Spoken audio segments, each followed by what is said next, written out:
Coucou tout le monde, j'espère que vous allez bien. Aujourd'hui, on débloque une nouvelle matière, voilà, on n'arrête pas le progrès, donc on a fait la chimie, la physio, l'histo, la biocell, la biologie de la reproduction, bon bref, on a fait pas mal de trucs déjà. Et aujourd'hui, après que vous ayez été déjà très nombreux à me le demander sur Instagram, on débloque la biologie cellulaire. C'est parti. Et il n'y a toujours pas de générique. Donc, en biologie cellulaire, j'ai déjà fait un premier épisode sur la méthodo, où j'ai essayé d'aborder très rapidement l'intégralité du programme. Enfin, l'intégralité, faut pas exagérer non plus, mais on va dire de survoler le programme, les différentes méthodes d'études et comment faire pour au mieux appréhender la matière et comment la réviser. Et aujourd'hui, on commence avec le tout premier cours de la matière biologie cellulaire. Alors, la biologie cellulaire, donc on va étudier la cellule. Alors, vous doutez bien que c'est pas pour dire oh là là, la cellule elle est trop belle, allez, next, bisous champion. Non, il faut vraiment voir l'intégralité de la cellule, que ce soit les organites, que ce soit au niveau du noyau, au niveau de la membrane, au niveau du cytoplasme, au niveau de sa division, donc au niveau du cycle cellulaire. Et ce premier cours, donc c'est un peu un cours introductif finalement à la biologie cellulaire, va parler de la cellule eucaryote. Bon, première question, 1 million d'euros. Ça veut dire quoi? Qu'est-ce que ça veut dire eucaryote? Alors, je vous avais donné une petite astuce en histo et qui est valable à peu près partout, aussi bien dans les matières du PASS, de la LAS et que partout dans votre vie d'ailleurs.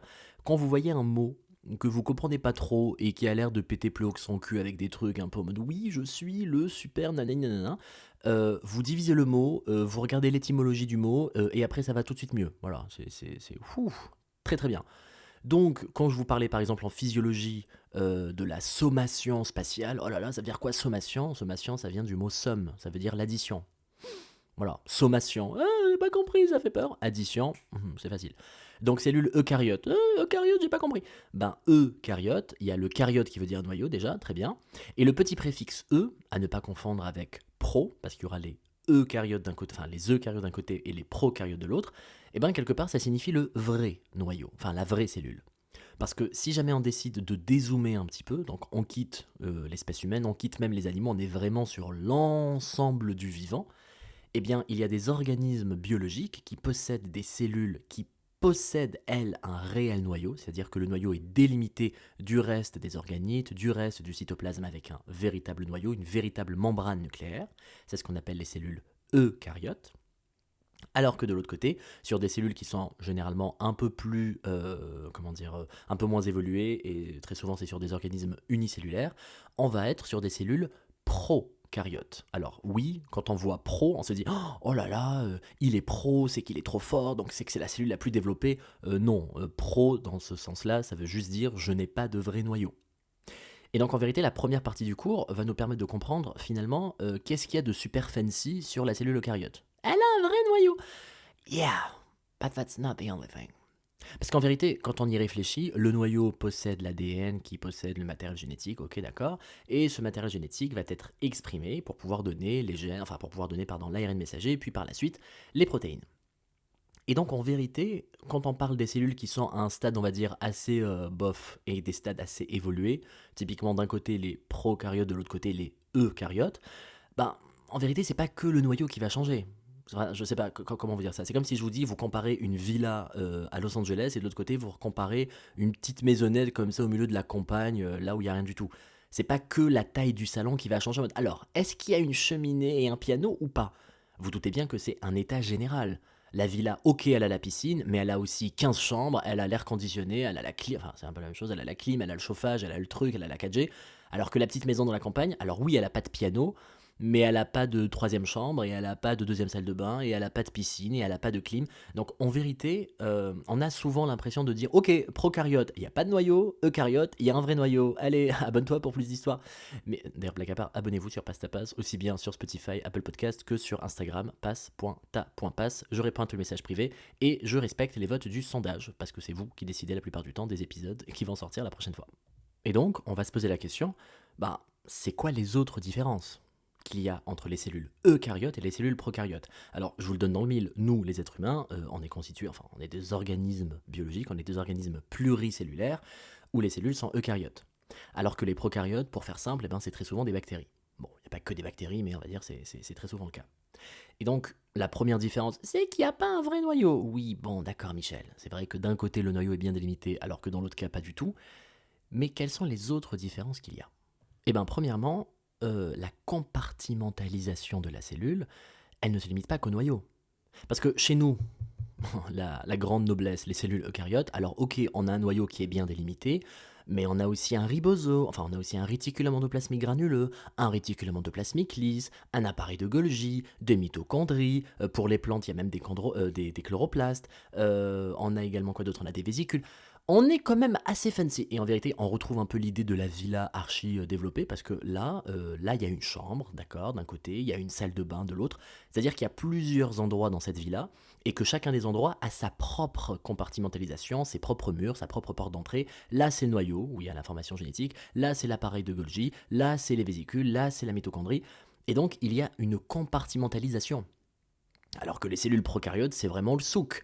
Donc, ni le noyau, on va dire la pièce à vivre principale, n'est bien délimitée, mais le reste non plus. Il n'y a pas d'organite. Donc il n'y a pas de compartimentalisation, c'est vraiment un seul emplacement, donc c'est le cytoplasme, et puis il y a un peu tout qui flotte un peu là-dedans dans le bordel. C'est pas d'ailleurs qu'une simple notion d'un point de vue quantitatif, enfin qualitatif, c'est aussi d'un point de vue quantitatif, on va dire, c'est sur la taille. Les cellules eucaryotes sont quand même beaucoup plus grandes que les prokaryotes. Et ça s'entend. La villa est quand même beaucoup plus grande que le truc fait en papier mâché, enfin bon, toujours plus. Mais bref, vous vous doutez bien que la villa est plus grande qu'un petit truc un peu boui-boui où il y a tout qui baigne avec les autres. Donc, au niveau du noyau, on en a parlé. Au niveau même de l'ADN, parce que finalement, le noyau, il possède l'ADN, hein, c'est un peu son rôle principal. Et l'ADN lui-même, un acide désoxyribonucléique, l'ADN lui-même n'est pas présent de la même manière. Et d'ailleurs, c'est directement en lien avec la notion de taille. Parce que si jamais je vous parle de l'ADN, bah, au niveau du prokaryote, c'est une petite cellule, c'est pas très avancé, d'accord. Donc le matériel génétique qui code pour ce petit boui-boui, bon, allez, on va dire ça peut tenir sur un chromosome, quoi. Et qui est d'ailleurs soit linéaire, soit circulaire. Petite particularité. Alors que pour la villa, pour coder l'information génétique de la villa avec toutes les pièces, avec tout le chauffage, le wifi, la clim et compagnie, on se doute bien que c'est quand même un peu plus compliqué. Et donc du coup, il va falloir avoir un peu plus d'informations génétiques à capter, et donc on n'a pas un seul chromosome, on en a beaucoup plus. Par exemple, nous, les êtres humains, on a 23 paires de chromosomes, donc 23 fois 2, ça fait 46 chromosomes. Alors que pour la cellule prokaryote, ben, un chromosome, ça fait largement le taf. Et donc finalement, on voit qu'il y a vraiment cette notion entre d'un côté un stade, on va dire, un peu archaïque, un peu initial, un peu débrouille, alors que de l'autre côté, on est sur un truc vraiment fancy. Mais finalement, la conséquence de ça, c'est quoi?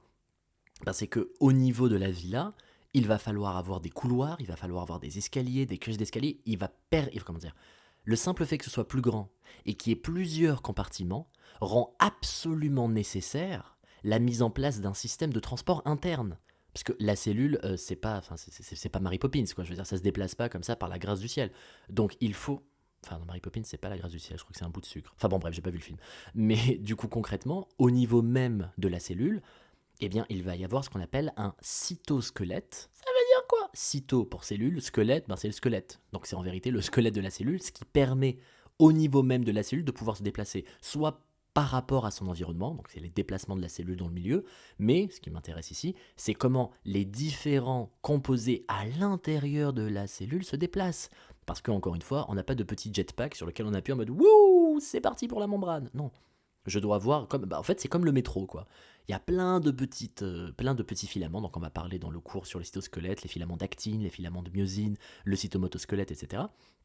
Et finalement, ce système-là est présent pour les cellules eucaryotes, alors que pas du tout pour les cellules prokaryotes. Je veux dire, on est sur un boui-boui où on n'a même pas un toit, donc tu vas pas commencer à me faire chier avec attends, comment je fais pour passer de la 15e chambre au 3e salon? Bah non, c'est pas vraiment c'est pas vraiment le mood, quoi. Et d'ailleurs, petite précision, quand je parlais de la taille, alors je vous ai dit, il y en a un qui est plus grand, l'autre qui est plus petit. Pour vous donner une idée, les cellules prokaryotes, c'est, allez, on va dire à touche-touche à la louche, entre même pas 1 micromètre jusqu'à 2 micromètres, on va dire. Allez, on va dire entre 0,3 et 2 micromètres. Enfin, 2 microns ou 2 micromètres. Micron, c'est 10 puissance moins 6 mètres. Donc c'est 1 millième de millimètre. Ok, d'accord. Alors que les cellules eucaryotes, bah, c'est quand même un petit minimum de 10 micromètres. Oh merde, j'arrête pas de faire l'erreur. 10 microns ou 10 micromètres. Et ça peut monter jusqu'à 100 microns pour les grosses cellules. Par exemple, les cellules adipeuses, c'est bien fat. Oh le jeu de mots, les cellules adipeuses, c'est fat, parce que c'est du gras. Bon, bref. En vérité, je me fais rire tout seul. Peut-être que je suis en train de vous faire rire aussi, mais c'est quand même très ingrat comme boulot parce que je suis juste seul en train de parler. Là, j'ai mis une glace, du coup, je me vois parler, c'est un peu bizarre. Bon, bref. Donc concrètement, ce qui va se passer, c'est que pour les cellules eucaryotes, on va avoir une plus grande taille, on va avoir une compartimentalisation au niveau cellulaire, il va y avoir un noyau qui sera présent et délimité par une enveloppe nucléaire, l'ADN sera regroupé en plusieurs chromosomes enfermés dans le noyau, le cytomotosquelette existe, contrairement aux prokaryotes où il n'y en a pas, et autre notion, il va y avoir cette notion de membre, j'ai dit deux fois notion, il va y avoir cette membrane plasmique. Alors, qu'on soit d'accord, on va faire un peu de maths, mais vraiment niveau CP, peut-être pas CP, mais on va dire niveau primaire. Un espace possède un volume lorsqu'on arrive à délimiter le volume. Je veux dire, voilà, votre bouteille, elle peut prendre 1 litre d'eau parce qu'il y a des parois autour de la bouteille qui fait que je délimite un espace qui peut prendre 1 litre d'eau. Si votre cellule n'a pas d'enveloppe, si votre cellule n'a pas un contenant, entre guillemets, elle n'a pas des limites, elle n'a pas des barrières, elle n'a pas des frontières, bah, cette cellule ne peut pas exister. Il faut des frontières. Et oula, ça faisait très politique alors que c'était pas du tout le but. Bon bref. Donc pour la cellule du moins, il faut une barrière, donc il faut qu'il y ait une enveloppe, quelque chose qui puisse venir délimiter en mode ok, ça c'est ma cellule. Et donc cette continuité est assurée par la membrane plasmique. Alors la membrane plasmique, on la trouve un peu partout, que ce soit les prokaryotes ou les eucaryotes. Si on zoome dans ce qui est à l'intérieur de la membrane, on va pas tomber sur la même chose, mais il y a quelque chose de particulier dans l'histoire, c'est que le prokaryote, encore une fois, c'est vraiment le truc boui-boui, pas très évolué, mais j'essaye de douiller comme je peux. Eh ben, les prokaryotes sont quand même, le plus souvent, pour pas dire tout le temps, des cellules, enfin, comment dire, des organismes unicellulaires. C'est juste cette cellule, et roule ma poule. C'est la cellule qui fait tout. Donc, je me nourris, je me reproduis, je fais mon métabolisme, machin et tout, je me divise. Voilà. Terminé, bouclé, c'est plié. Alors que les cellules eucaryotes sont quand même pour la plupart, ou du moins pour une grande partie, dans des organismes pluricellulaires. Donc moi, j'ai pas une cellule qui fait tout. J'ai plusieurs milliards de cellules. Il y en a qui sont il y en a qui sont spécialisées dans la transmission de l'information nerveuse. Il y en a qui sont spécialisées dans le déplacement, dans la contraction musculaire, dans la production d'hormones, dans la production de cytokines. Il y en a qui sont spécialisées dans l'inflammation, dans l'immunité, dans la surveillance. Enfin bon, bref.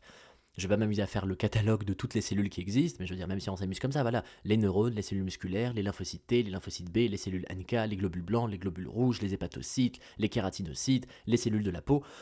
Voilà, on est quand même sur un jeu où il y a beaucoup de types de cellules, et chaque type de cellule a son petit... Bah, c'est les schtroumpfs, en fait, voilà, il y a schtroumpf coquet, il y a schtroumpf... je me rappelle plus vraiment des autres. Schtroumpf musclé, enfin bon bref. Chaque schtroumpf a sa petite particularité, de la même manière qu'au sein d'un organisme pluricellulaire, chaque type cellulaire a sa petite particularité, qui est d'ailleurs le plus souvent, pour pas dire tout le temps, liée à une fonction particulière. Et qu'est-ce que ça implique comme notion? Eh bien ça implique deux choses. La première, les cellules eucaryotes ici sont faites pour vivre en communauté, alors que les cellules prokaryotes sont faites pour vivre toutes seules. D'accord. Et qu'est-ce que cette notion implique d'elle-même? Eh ben, c'est que quand je vis en communauté, je peux pas faire ce que je veux. Voilà. Maintenant, si je fais du camping, je suis au milieu de nulle part, c'est que moi, me, myself and I, oui, je campe quand je veux, je dors quand je veux, je fais ce que je veux avec qui je veux et roule ma poule. Par contre, quand tu vis en communauté et que t'es en coloc, bah, c'est pas vraiment la même histoire. La cellule prokaryote, typiquement la bactérie, bah, y a des bactéries qui se reproduisent toutes les 20 minutes. Ça y va. Donc toutes les 20 minutes, tu fais x2. Au bout de 40 minutes, tu fais encore x2, donc ça fait x4, puis x8, 16, 32, 64, 128, 256. Oui, je me suis amusé à 2048. Donc concrètement, les cellules prokaryotes ont le plus souvent des temps de réplication cellulaire qui sont plus courts. Parce que finalement, j'ai pas besoin d'avoir un message particulier, je fais ce que je veux. Alors que pour les cellules eucaryotes, ben je dois respecter le règlement de la copropriété ou de la colocation. Je peux pas faire ce que je veux, je peux pas me reproduire tous les 4 matins. Pour les cellules eucaryotes, on est plus proche d'un cycle de reproduction au bout d'une journée qu'au bout de 20 minutes. Mais, qu'est-ce que vous en savez? Il y a quand même des cellules eucaryotes, donc il y a quand même des personnes qui font partie de la colocation ou de la copropriété, et qui foutent quand même le bordel. Bah ça, ce sont des voisins qui sont pas terribles, ce sont des voisins chiants. Au niveau cellulaire, des voisins qui s'amusent à ne pas respecter le règlement de la copropriété, par exemple pour la division cellulaire, des cellules qui se divisent de façon anarchique et qui ne respectent pas l'ordre, c'est pas juste des voisins chiants, c'est des cellules cancéreuses. Et donc on comprend tout de suite que le simple fait de parler d'organismes unicellulaires ou pluricellulaires, de parler de prokaryotes ou de eucaryotes, ben, finalement ça permet de comprendre non seulement le fonctionnement même de la cellule, c'est évident, Mais ça permet aussi de comprendre pourquoi la cellule met autant de temps pour faire telle ou telle chose et comment elle interagit. Parce que je vis en communauté. Pareil pour les déchets par exemple. Parce qu'on vit, on respire, on a un métabolisme, on produit quelque chose, on libère de l'énergie et on libère aussi des déchets du métabolisme. Bah, la bactérie, elle en a un peu rien à foutre. Voilà, c'est la personne qui fait du camping et qui n'a du respect pour personne. Ben, dès qu'elle a des déchets, elle les jette par sa vitre. Je ne vous dis surtout pas de faire ça. Mais, balèque, au fait. Elle vit toute seule. Par contre, vous vivez dans un super grand immeuble où il y a des milliards et des milliards de cellules, des milliards de voisins. Bah, dès que vous avez des déchets, vous n'allez pas juste vous amuser à les jeter comme ça dans le balcon ou de les jeter dans le couloir en mode c'est bon, ça sort de chez moi. Non, ça doit être acheminé par des systèmes pour aller au niveau de la déchetterie. Et donc, le fait que la cellule eucaryote soit plus évoluée, ça lui permet d'avoir le noyau, les organites, etc. Mais quelque part, ces évolutions viennent avec des contraintes, entre guillemets. Bah, tu peux pas faire ce que tu veux, ma cocotte. Tu dois suivre un certain système pour la reproduction, pour la division cellulaire. Tu dois suivre un certain système pour ça. Et puis, vu qu'on est plusieurs, bah, tu vas pas t'amuser à faire tout. Voilà. Les cellules du foie, on va pas vous demander de transmettre une information nerveuse. Et les neurones, on va pas vous demander d'assurer la production de, je sais pas moi, de kératine. Voilà, ça c'est plutôt les cellules de la peau. Et donc, ben, en vérité, je peux donner des exemples comme ça jusqu'à demain. Pareil pour les très grandes boîtes, des très grandes boîtes comme par... Oula, non, je vais pas donner de nom de boîte parce que j'ai pas envie de me mettre qui que ce soit à dos.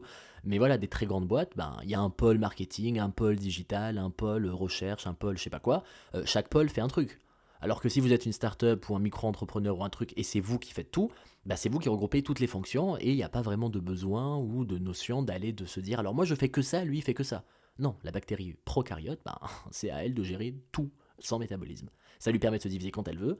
Après, bah, elle est toute seule. C'est un beau message aussi sur la vie. Hein. Si on veut plus, des fois, il faut accepter de perdre un peu de liberté. Quoique non, d'ailleurs. Non, prenez tout et gardez votre liberté. Voilà. Message un peu d'espoir. Donc bon, bref, concrètement, on a vu la différence entre eucaryotes et prokaryotes. Ok, fine. Maintenant, on va zoomer sur les cellules eucaryotes, parce que c'est surtout ça qui m'intéresse dans ce cours. La cellule eucaryote, c'est donc la plus petite unité du vivant, pour nous les êtres humains et pour tous les organismes pluricellulaires. À ne surtout pas confondre, s'il vous plaît, la plus petite unité quand on parle de chimie, c'est l'atome. C'est l'atome, la brique de Lego élémentaire qui fait qu'en associant plusieurs briques, je peux former quelque chose de sympa. Par contre, la brique élémentaire en biologie, on n'est plus dans la brique élémentaire de la matière, l'atome, on est dans la brique élémentaire du vivant, la cellule. Et la cellule est beaucoup plus grande qu'un atome. Rappelez-vous, quand on parlait des atomes, quand on parlait même de l'hélice alpha en biochimie, etc., j'étais en train de vous parler avec des angstroms. Hein. Donc c'était du 10 puissance moins 10. Alors que là, je vous dis, la taille d'une cellule eucaryote, c'est entre 10 et 100 microns. Donc entre 10 puissance moins 5 et 10 puissance moins 4. Donc il y a quand même un monde, 10 puissance moins 5 et 10 puissance moins 4, pardon. Donc il y a quand même un monde hein, entre le noyau, pardon, entre la chimie et la biologie, mais bon, plusieurs atomes forment une molécule, plusieurs molécules, ben, c'est des grosses protéines et c'est ce qu'on va retrouver au niveau de la biologie.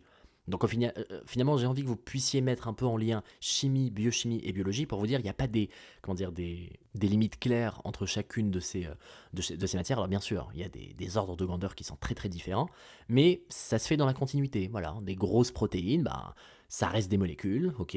Qui dit molécule dit orbital moléculaire, machin et tout, donc ça parle de chimie. Mais qui vous dit molécule, protéine, parle aussi, voilà, protéines, réplication, transcription, etc. Donc on est aussi dans la biologie.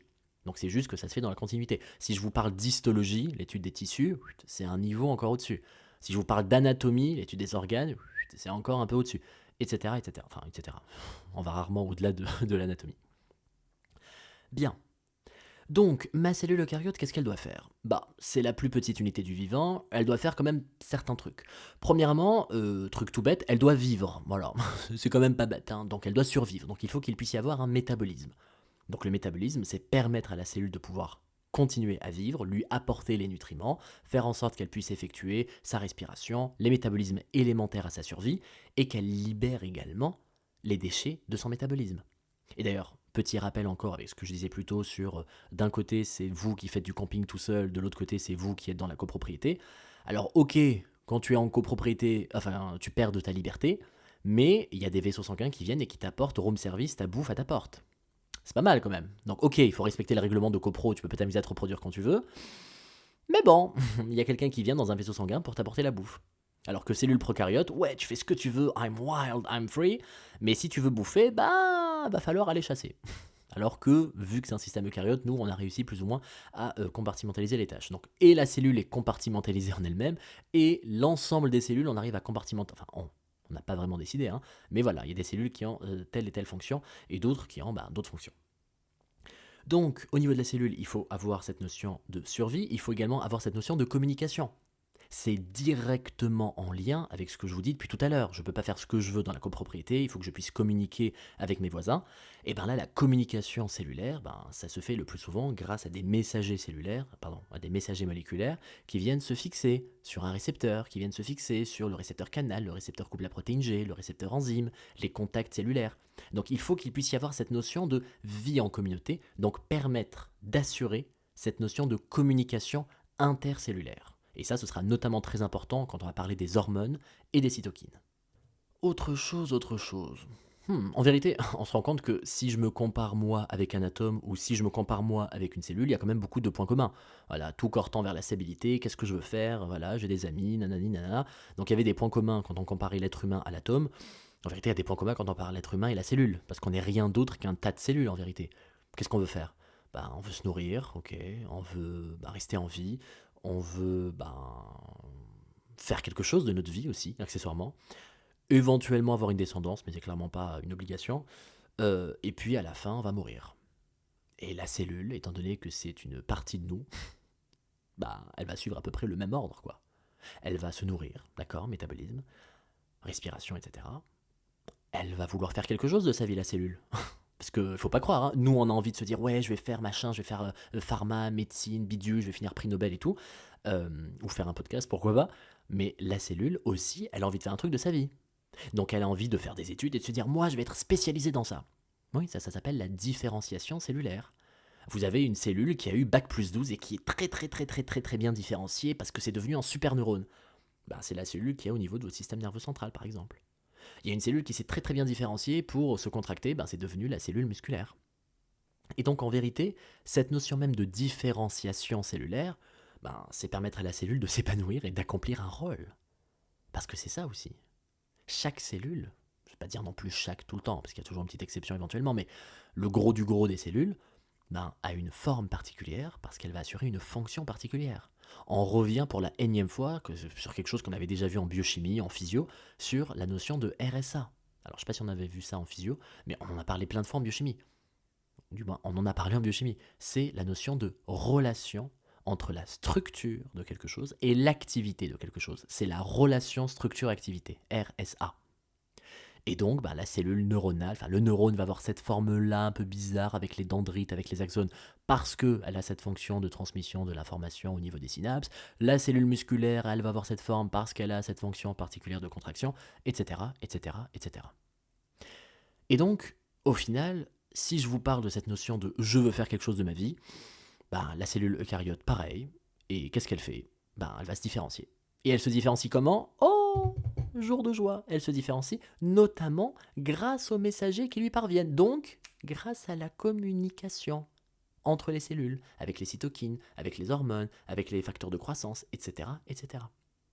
Et donc, en vérité, un autre point commun qu'il y a entre nous et au niveau très très petit, la cellule, le besoin de vivre en communauté. Quand c'était le confinement et qu'on était tous bloqués chez nous, alors bon, il y en a certains qui ont beaucoup apprécié, je vais pas vous mentir, au début j'ai trouvé ça un peu marrant, mais au final on a quand même envie de communiquer avec les autres, de pouvoir échanger, de pouvoir se rencontrer, de pouvoir parler, de discuter. Les cellules c'est pareil.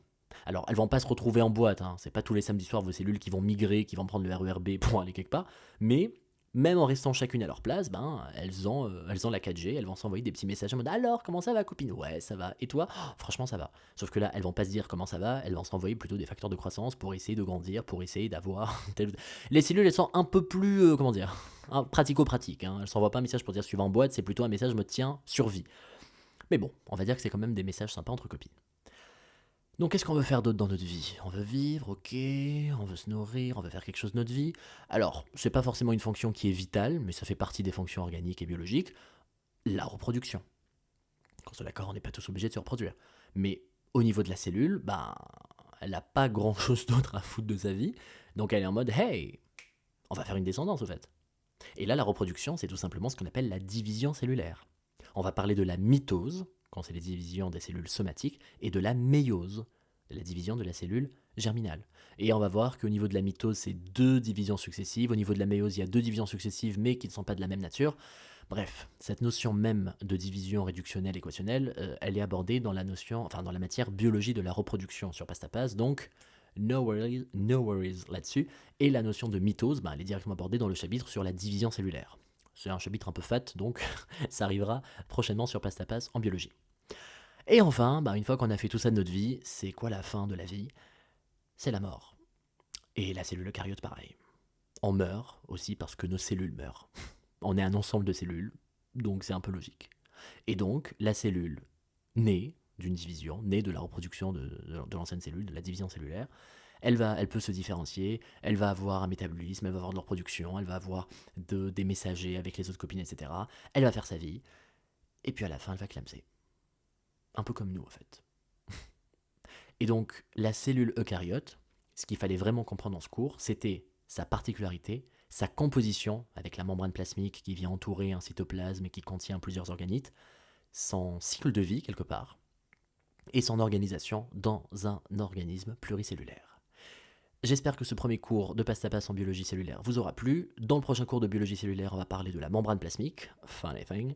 Et en attendant de vous parler très prochainement, je vous fais des gros bisous, je vous embrasse, c'est un peu une répétition. Bon, on la refait. Je vous fais des gros bisous, je vous souhaite un bon courage parce que la rentrée, c'est dans à peine quelques jours. Donc, rassurez-vous, pétez un coup, même si vous voyez tout le monde prendre des notes, même si vous voyez tout le monde s'exciter, ouais, mais moi je suis trop fort. J'en connaissais plein qui étaient archi excités début janvier, enfin début septembre, ils étaient partis, ils avaient acheté l'ordi, ils avaient joué l'appart, en mode ouais c'est bon, aujourd'hui c'est mon année. Et puis fin octobre, ils avaient arrêté. Alors que moi, j'avais commencé ma pré-rentrée en retard, j'étais complètement à l'ouest, je savais même pas ce que j'allais faire. Et finalement, j'ai fini docteur d'état en pharmacie. Donc, même si vous avez peut-être pas pris le meilleur départ, même si vous dites ouais, je suis un peu en arrière et tout, c'est pas une course, c'est un marathon. Donc on s'en fout de qui c'est qui mène fin septembre. Ce qui m'intéresse, c'est qui c'est qui va gagner en juin ou en mai. Voilà. Donc franchement, ne vous comparez pas de façon maladive avec les gens. Faites ce qui marche, travaillez bien. Et si vous avez besoin d'un peu de support, n'hésitez pas à m'écrire un message sur Instagram. Je vous réponds avec grand plaisir. Je vous fais cette fois-ci encore des bisous. Je vous aurais fait trop de bisous aujourd'hui. Et je vous dis à la prochaine. Tchuss!